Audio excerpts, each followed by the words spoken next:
Hello again! In our last video, I showed you that text strings can be enclosed in single or double quotes.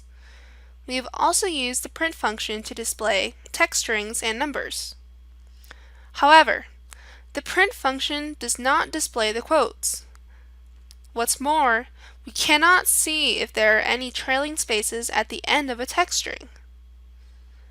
Look at the example.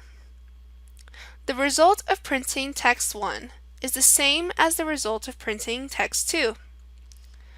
You can see that I have added several empty spaces at the end of text 2. The problem is that the print function does not allow us to see any quotes or trailing spaces.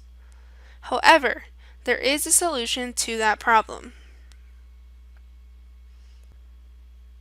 If we want to display empty spaces, all of the quotes or even special characters in our text string, we can use the repr function in combination with print.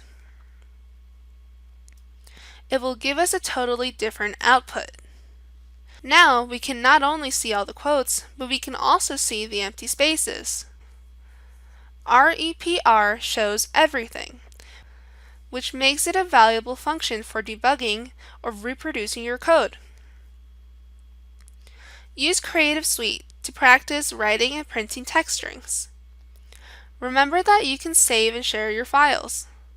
Try creating problem code for your friends to fix, or just create some fun messages. See you in the next video.